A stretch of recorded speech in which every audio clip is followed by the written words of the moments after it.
రైతులకి 60 సంవత్సరాలు నిండిన ప్రతి రైతుకి జనసేన ప్రభుత్వం రాగానే పెన్షన్ అందజేస్తాం. ఎకరానికి 8,000 రూపాయలు సాగు సహాయం అందజేస్తాం. చాలా మంది యువత అడుగుతా ఉన్నారు, మాకు ఉద్యోగ అవకాశాలు ఎలా ఇస్తామని.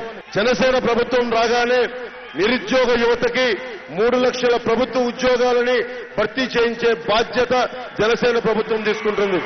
అలాగే ఇంటర్మీడియట్కి వచ్చిన ఎవరికి వీళ్ళకి ఉచితంగా ల్యాప్టాప్స్ మీ చదువుకోవడానికి మీ అవసరాలకి జూనియర్ కాలేజీ వచ్చిన ప్రతి ఒక్కరికి ఉచితంగా ల్యాప్టాప్స్ అందజేస్తాం.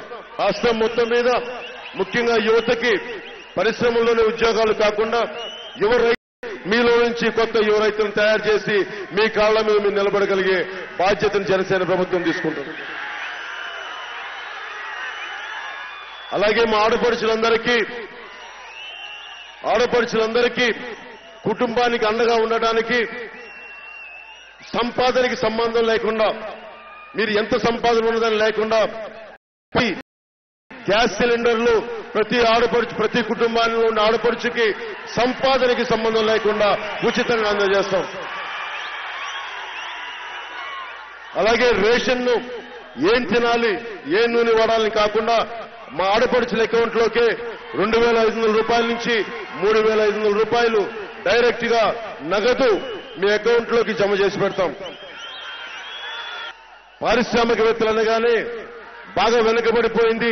ఎస్సీ ఎస్టీ కులాల్లో 2,000 కోట్ల రూపాయలతోటి వెంచర్ ఫండ్ అని పెడుతున్నాం. దాంట్లో ఎస్సీ ఎస్టీకి చెందిన ఎవరైనా సరే యువకులు పారిశ్రామికవేత్తలు కావాలనుకుంటే ఆ వెంచర్ క్యాపిటల్ ఫండ్ నుంచి మీరు కోరుకున్న పరిశ్రమలకి పెట్టుబడి పెట్టే బాధ్యత ఆ 2,000 కోట్ల రూపాయల వెంచర్ ఫండ్ నుంచి ఎస్సీ ఎస్టీ యువ పారిశ్రామికవేత్తలకి అందుబాటులో ఉంటుంది. ఆ ప్రోగ్రాం చేస్తా ఉన్నాం. For more updates, please subscribe 99 TV Telugu.